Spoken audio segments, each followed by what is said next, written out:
प्रिय विद्यार्थियों, एमए उत्तरार्ध नवम प्रश्न पत्र हम निबंधमणि प्रारंभ कर चुके थे। हजारी प्रसाद द्विवेदी का निबंध पढ़ रहे थे, साहित्य विचार में प्राचीन ग्रंथों का महत्व। बच्चों, हमने पिछली कक्षाओं में द्विवेदी जी की निबंध शैली के साथ उनके आचार्यत्व और प्राचीन साहित्य विचार विमर्श पर अभिव्यक्ति का कौशल पढ़ा और साथ में यह भी जाना कि प्राचीन ग्रंथों के महत्व के साथ साथ राजसभा में राज दरबारी कवियों की मान सम्मान की रक्षा के लिए क्या क्या जतन किए जाते थे और राज दरबार के कौन कौन से 7 अंग होते थे और कवि की कर्म की क्या अपेक्षा होती थी कि वह मानव संस्कृति का निर्माण करेगा, जीवन की व्याख्या करेगा। कल मैंने आपको कुछ लघु प्रश्न दिए हैं कि कवि क्या चाहता है, वह जीवन की पाठक जीवन की व्याख्या चाहता है और कवि का कर्म क्या है, वह संस्कृति का निर्माण करता है। और 7 अंग कौन कौन से महत्वपूर्ण हैं? ये 7 अंग हैं विद्वान, कवि, भाट, गायक, मसखरे, इतिहासज्ञ और पुराणज्ञ। तो आप वीडियो के आधार पर जब व्याख्या करते हो, प्रश्नोत्तर करते हो, शैली की विशेषताएं लिखते हो, तब ये ध्यान रखिए कि हमें निबंधकार के विचारों को बदलना नहीं है, उनको अपने शब्दों में लिखने का प्रयास करें, उसके सार तत्वों को समझने की कोशिश करें। आगे हम पढ़ रहे हैं काव्य, नाटक, आख्यायिका, समस्या पूर्ति, बिंदुमती, प्रहेलिका आदि भी कला है। स्त्रियों का श्रृंगार करना, कपड़ा रंगना, सेज बिछाना भी कला है। रत्न और मोतियों को पहचानना, घोड़ा, हाथी, पुरुष, स्त्री, कुक्कुट आदि का लक्षण जानना भी कला है। तीतर बटेर लड़ाना, तोते पढ़ाना, जुआ खेलना भी कला है। प्राचीन ग्रंथों से जान पड़ता है कि कलाएं पुरुषों के योग्य समझी जाती थी, यद्यपि कभी कभी गणिकाएं भी उसमें इतनी ही निपुण हो जाया करती थी जितने कि पुरुष। गणित, दर्शन, युद्ध, घुड़सवारी आदि ऐसी ही कलाएं हैं। कुछ कलाएं विशुद्ध काम शास्त्रीय हैं। वात्स्यायन के कामसूत्र में पंचाल की कलाएं बताई गई है, वे ऐसी ही हैं। परंतु स्वयं वात्स्यायन की अपनी सूची में जिन 64 कलाओं की चर्चा है, उनमें लगभग 1/3 ऐसी है जिन्हें काव्य शास्त्रीय विनोद कह सकते हैं। इन सारी कलाओं के साथ साथ 64 कलाओं में साहित्य के शास्त्रों की चर्चा करना, साहित्य के साथ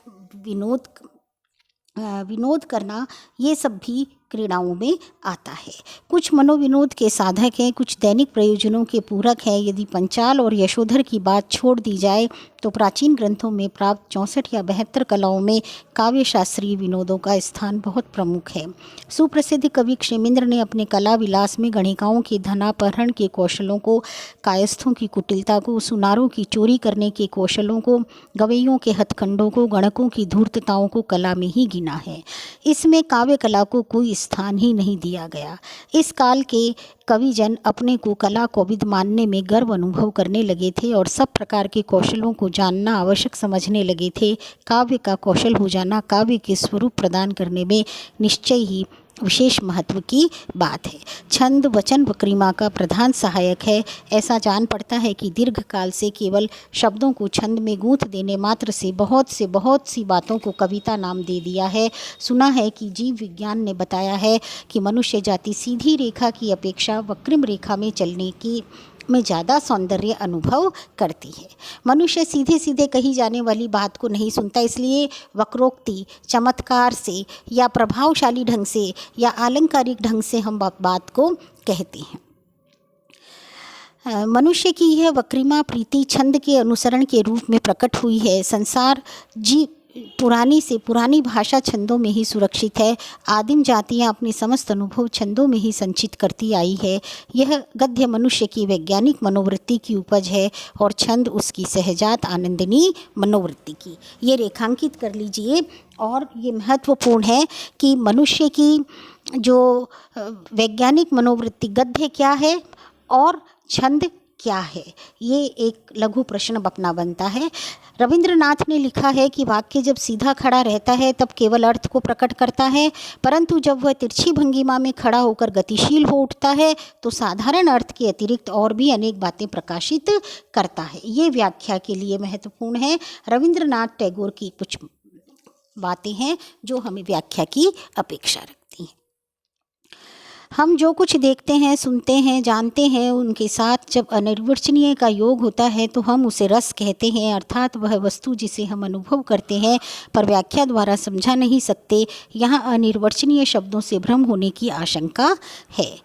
यह नहीं कि इसे अनुभव नहीं किया जा सकता, बल्कि वह एकमात्र अनुभव का ही विषय है। छंद इसमें हमारी सहायता करता है, क्योंकि वाणी में आवेग की गति आ जाने से हम भावावेग को प्रकाशित करने का सुयोग पाते हैं।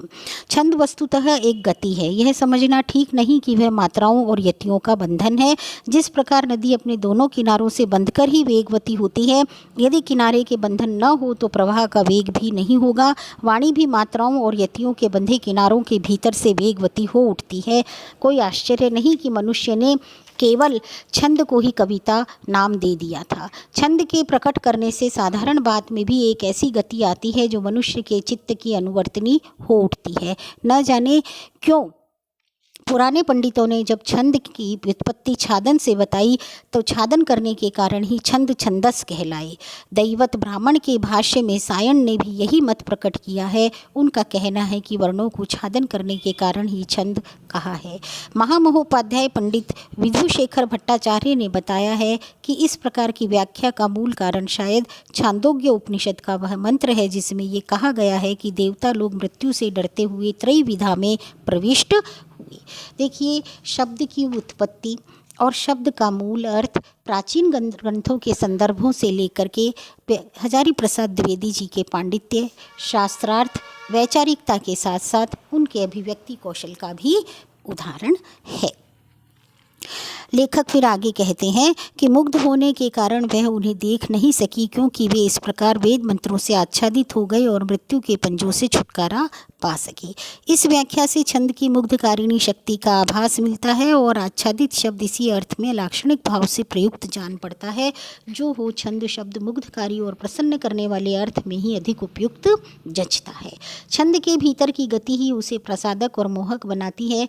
रविंद्रनाथ ठाकुर ने कहा है कि मनुष्य की सत्ता में अनुभूति लोक ही वह रहस्य लोक है जहाँ बाहर के रूप जगत का संपूर्ण वेग अंतर का आवेग बन जाता है और यह अंतर का आवेग बाहर रूप ग्रहण करने का उत्सुक हो उठता है।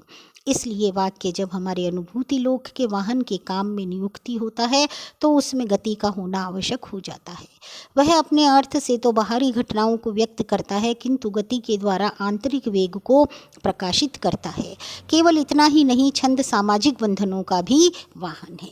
छंद क्या है? सामाजिक बंधनों का वाहन है। वह केवल छंद रचयिता के अंतर के वेग को ही प्रकट नहीं करता, उस वेग को दूसरे के चित्त में संचारित भी करता है। ये दो तरफा गति है। साहित्य का अध्ययन कवि ने, लेखक ने या रचनाकार ने जिस मन स्थिति में रचना की, उस मन स्थिति में पाठक का मनोलोक हो जाए, तब जाकर के साहित्य सार्थक होता है, सफल होता है, रस की उत्पत्ति होती है और अर्थ का बोध होता है।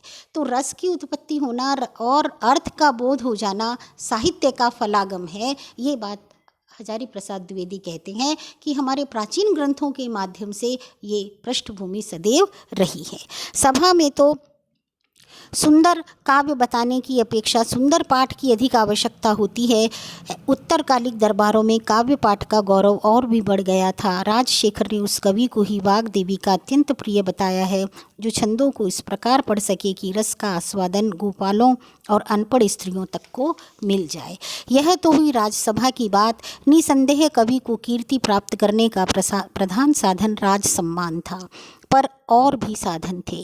काव्य कला साधारण सुसंस्कृत नागरिकों को मनोविनोद की वस्तु थी। राजशेखर ने काव्य मीमांसा के आरंभ में ही काव्य विद्या के 18 अंगों की चर्चा की है।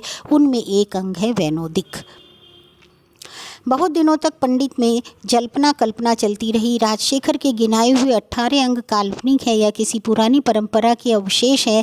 अब भी यह जल्पना कल्पना समाप्त नहीं हुई है। मेरा विचार है कि इस सूची को काल्पनिक नहीं मानना चाहिए।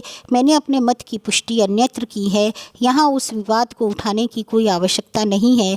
प्रकृत प्रसंग वैनोदिक नामक काव्य विद्या के अंग का है। यह नाम ही विनोदों से संबंध रखता है। काव्य शास्त्रीय ग्रंथों में मदपान की विधियाँ, उद्यान और जलाशय आदि की क्रीड़ाएँ, मुर्गे और बटेरों, लाव तितरों की लड़ाइयाँ, धूत क्रीड़ाएँ, यक्ष रात्रियाँ अर्थात सुख रात्रियाँ, कौमुदी जागरण अर्थात चांदनी रात में जाग कर क्रीड़ाएँ करना और वैनोदिक कहा है। इस अंग के प्रवर्तक का नाम राजशेखर ने कामदेव बताया है। इस पर से पंडितों ने यह अनुमान लगाया कि काव्य शास्त्रीय विनोद और काम शास्त्रीय विनोद एक ही वस्तु होंगे, परंतु कामदेव नामक पौराणिक देवता और काव्य विद्या के वैनोदिक अंग के प्रवर्तक कामदेव नामक आचार्य एक ही व्यक्ति होंगे, ऐसा मानने की कोई ज़रूरत नहीं है। राजा भोज की संस्कृत सरस्वती कंठाभरण से यह अनुमान और भी पुष्ट हुआ है। शरद तनय के भाव प्रकाश में नाना ऋतुओं के लिए जिस प्रकार की उद्दीपन सामग्री का वर्णन है, वह एक विशाल परंपरा का सूचक है जो रीतिकालीन कवि बाल और पद्माकर तक अविच्छिन्न रूप में बढ़ती चली आई है। यहाँ तक यह कहना आवश्यक है कि मध्य युग के काव्य को केवल काव्य शास्त्र ने ही नहीं, काम शास्त्र ने भी प्रभावित किया है। कारण की विवेचना हम अभी करेंगे, इसलिए काव्य शास्त्रीय ग्रंथों में काम शास्त्रीय विनोदों की चर्चा कुछ आश्चर्य की बात नहीं है। काव्य विनोदों का उल्लेख करना लेखक का विशेष मकसद रहा है। ये कुछ अंश हम जो वर्णनात्मक है, निबंध को गति देने के लिए सहायक सामग्री के रूप में प्रयुक्त किया गया है, कुछ अंश हम छोड़ के आगे पढ़ते हैं। इसका कुछ न कुछ कारण अवश्य होना चाहिए। भरत ने नाट्यशास्त्र के 6 अध्याय में 8 नाट्य रसों का उल्लेख किया है। इन 8 नाट्य रसों को श्रृंगार, हास्य, करुण, रौद्र, वीर, भयानक, अद्भुत, विभत्स रस कहा गया है ना। ये भरत के नाट्यशास्त्र में रस कितने प्रकार के हैं? 8 प्रकार के हैं। उपलब्ध नाट्यशास्त्र के अनुसार ये ही ब्रह्मा ही थे, परंतु इतना निश्चय है कि भरत को रस परंपरा अपनी पूर्ववर्ती आचार्यों से ही प्राप्त हुई थी। भारतीय नाट्यशास्त्र के 6 और 7वें अध्यायों में रसों और भावों की व्याख्या है। इन 2 अध्यायों में जितने आनुवांशिक या परंपरागत श्लोक उद्धृत हैं, उतने और किसी अध्याय में नहीं हैं। इससे इतना तो स्पष्ट ही है कि उन्होंने इन अध्यायों की सामग्री किसी पूर्ववर्ती आचार्यों के ग्रंथ से ली है। वह आचार्य कौन थे? राजशेखर के कहने से लगता है कि उनका नाम नंदिकेश्वर था। नंदिकेश्वर का नाम नाना सूत्रों से हमारे सामने आया है और उन्हें कभी संगीत का, कभी कामशास्त्र का, कभी तंत्र का और कभी अभिनय का आचार्य माना गया है। नंदिकेश्वर को क्या क्या माना गया है? कामशास्त्र, संगीत, तंत्र और अभिनय का आचार्य माना गया है। प्रजापति ने प्रजाओं की सृष्टि करके उनकी स्थिति के लिए धर्म, अर्थ और काम, इन त्रिवर्गों के साधन के लिए 1,00,000 अध्यायों का एक ग्रंथ रचा। उनके अनुसार एक एक वर्ग को अलग करके क्रमशः मनु, बृहस्पति और महादेवानुचर नंदी ने धर्म, अर्थ और काम के विधायक ग्रंथों की रचना की।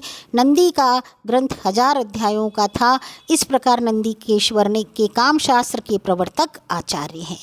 पंचसायक के नंदीश्वर और रति रहस्य के नंदिकेश्वर संभवतः यही है, किसी मानव आचार्य का नहीं। पर मध्य युग में ऐसे अनेक आचार्यों को देवता के साथ अभिन्न समझ लिया गया है। ऐसा जान पड़ता है कि बहुत प्राचीन काल में नंदी या नंद के ईश्वर नाम से कोई शास्त्रकार आचार्य अवश्य हुए थे।